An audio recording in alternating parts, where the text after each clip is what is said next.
back and shit. Because J-Bo was running around selling dope in the Blue Miles. And then he couldn't sell dope down there. They kidnapped him and put him in the trunk and made Meech pay him back. And so Meech ain't had the money. And so that's when he gave Meech the $1 million to go do the shit. Because Meech had to pay to get J-Bo back. So Meech ain't had the money for the plug. So he had to pay the plug back for Meech. He gave Meech $1 million. So they had J-Bo out the trunk, though. They should have left him in the trunk. I would have left him in the trunk. So that's what. Car was known in the paperwork as CS1. Right. Confidential source 1. So what Big Meech did was call a third-party cooperation. So Tammy Carwin signed up to be a DEA informant to give Demetrius Flannery a time cut. 50 ain't do half, like 50 literally looked out for my dad. Y'all dying Cuffy, Gatlin Dunn started running his mouth again, and this time he airing out Big Meech and Young Buck's little extracurricular activities. And baby, it ain't looking good for Buck at all now when you really sit back and think about it. This actually makes sense. No wonder Buck was out here writing so hard for Meech when 50 Cent was clowning him, because they all got that same dirty laundry, and y'all already know 50 stay with the receipts. Big Meech, welcome home. Quit playing with dude. Quit playing with dude. You know, I'm gonna say that much. Let's go back to the days when Big Meech and Young Buck were living extravagant lives, driving fancy cars, spending a lot of money, and going to parties all night. Even Tony Yo, who you all know is in his 50s, had to acknowledge that those were truly crazy times. You had said that Young Buck was actually hanging out with BMF. Right? Yeah, Young Buck, Spider Load, they was hanging out with Meech and them, you know, a lot. You revealed that many were completely broke trying to keep up with Meech and his extravagant spending. And guess who became entangled in all of that swaggering and wasteful spending? Yes, just like the money, the Young Buck youngster was out here stunting as if he had an infinite bag flying through racks. Was meant to endure forever, but as we all witnessed, that didn't work out. Buck ended up broke, and that's when 50 ultimately let him go. Of course, money played a significant factor, but let's not pretend that the stories about Buck and the trans ladies didn't also play a part. Couldn't hang out with them. There's too much money you gotta spend hanging with them motherfuckers. And you kind of implied that some of Young Buck's spending habits came from hanging out with BMF. This is where things start to get really shady. Ever since Meech was imprisoned, Buck has been extremely silent and didn't say anything when these snitching accusations began to circulate. Now, if that had truly been your first day and you knew he was trustworthy, wouldn't you speak up? No, Buck remained silent as if he already knew 50.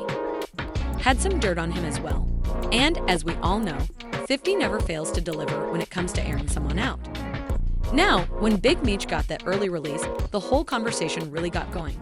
But instead of keeping quiet, he turned around and connected with 50's biggest op. Remember Rick Ross, that they even held a welcome home party. A concert was scheduled, but all of a sudden it was abruptly canceled and the streets began to talk. Many people think that the real reason it was shut down was because they were accused of snitching, and let's face it, it's difficult to get rid of that kind of stain. But as you are already aware, 50 wasn't going to overlook it. He took it to the next level. Alluding at an entire documentary that is allegedly going to disclose all the dirty laundry, the rumor goes that this documentary is going to feature, to be clear, if anyone has the genuine tea on Big Meech's little rat tendencies, it's Tammy Cowens, a well-known federal informant and producer of the popular Starz show BMF. So when he said that, I was like, Tammy, what you mean, Tammy? Like, you ain't heard what's going on with her? And they were like, I heard some shit, but whatever it is, that ain't got shit to do with me. And he was like, man, I'm gonna hit you back. I'm like, all right, that's the last time I ever talked to him. Even immediately tweeted about it on social media. Using a full picture of a rat, Petty, as usual, claimed that his failure to maintain his relationship with Tammy was his greatest error ever. Her tell-all documentary exposes the reality, and many people will be shocked if the video truly omits Zia. Young Buck's name is also likely involved in all of this turmoil. But wait, how does Tammy Cowens even relate to Diane Cuffy? According to a prison call from Cuffy himself, Gatlin stated unequivocally that Big Meech had snitched on him and shortened his sentence by using Tammy as a third-party informant. It's known in the paperwork as CS1. Right. Confidential source 1. So what Big Meech did was call a third-party cooperation. So Tammy Carwin signed up to be a DEA informant to give Demetrius Flannery a time cut. Plain and simple. And this ain't just some random street gossip Cuffy's people have backed him up. So this ain't just some wild accusation. Somebody pulled out of thin air what Meech allegedly pulled is called third-party cooperation, where Tammy signed up to be a DEA informant, and in the paperwork, she's listed as Sis1, a confidential source. She was out here playing middleman, so Meech could get his time cut, and if this is all true, baby, that's some next-level snake behavior. A lot of people, man, is thinking that this thing is made up, or this thing is fake, or that I have an axe to grind, you feel? Right. But I'm in here with a 27-year sentence based on Demetrius Flannery, that you all know as Big Meech, and Tammy Collins, known in the paperwork as CS1. Right. Confidential source 1. It's like if you rich and you got power, you can't be a snitch. Meech a snitch.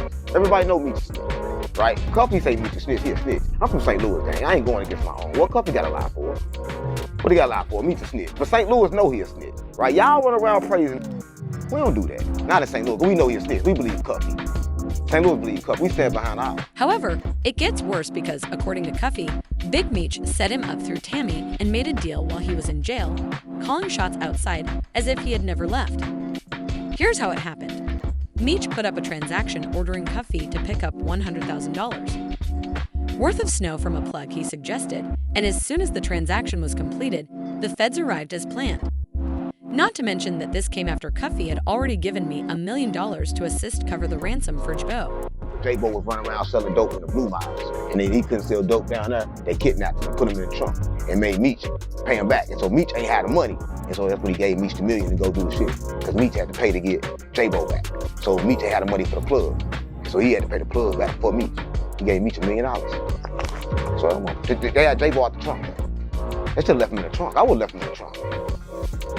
That's true. Tammy wasn't merely playing informant for hire, though. She was also making moves in the bedroom and putting Meech in a better position because of her little affair with Atlanta DEA agent Keith Cromer.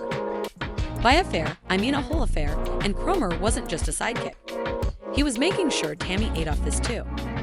The word is that he even helped arrange at least. After receiving $212,000 in payments for her, Big Meech felt compelled to speak up because the snitching accusations were becoming too serious and damaging his reputation.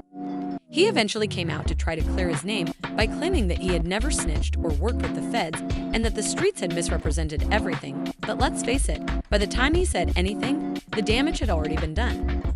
I wasn't going to address this because I'm not trying to let nobody trick me off the streets. But I never folded, never told, never will. Death before the time, always. To put it bluntly, 50 Cent wasn't buying it. He came out with that damning critique, stating, "You set Cuffy up. And when 50 calls you out, swing, you know it's bad news." Big Meech's actions not only damaged his own reputation, but he also dragged his sons. Not to mention that while Meech was imprisoned, 50 took over and put Lil Meech on, helping him launch his rap career, paying for his acting courses, and even getting him on the popular show BMF. His relationship with 50 through the mud is also quite terrible. In acting school, you know, you take him from Detroit. I remember him rapping when he was rapping and nobody was helping him from. While Meech was inside, Big Meech started feeling some type of way, and it looked like he was trying to sabotage all that progress, and let's be real, we saw the signs Lil. Meech started welding out like his daddy, and baby, it was not a good look. Y'all remember when he got caught up stealing a whole Richard Mille watch worth $250,000? Like, what are you doing? Because we gotta finish season 3. So we gotta finish season 2, 3, 4, and 5. So the bill was like, what, 1.2 mil? It was like, the airport while wearing a full disguise. Weapon without a permit, and it got so bad that he had to contact his mother for help. Okay, you understand that? We'll do that after. Okay. All right, just turn around for me, be cooperative. Everything's on video and audio surveillance. Plus, I'm on body cam. You understand that? Okay. Additionally, it should be noted that Big Meech allegedly convinced Lil Meech that popping X was cute, which caused him to get addicted. As you are already aware, 50 Cent was out there practically saving this boy's life, and Big Meech was still out there trying to help him. After all this chaos, Bitey told Lil Meech, "I'm canceling the next season of BMF, and if that really happens, Oh, it's a WAP, no more checks, no more acting gigs, no more bags, and let's be honest, we all know why this is happening. Because he wanted to bring his own kid down. Big Meech emerged, ruined everything, and the timing couldn't be worse since Lil Meech has been spending money like it won't stop. We're talking about enormous racks in strip clubs, rolling with Lil Baby, and spending $110,000 on pants like change. But without that BMF money, baby, reality is going to strike you in a huge way. Chrome hard jeans, 10,000. I buy some chrome hards for 10,000.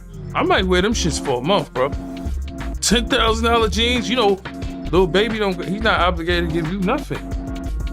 I looked at it like, from that point, maybe 50 should have brung a bag for Meech.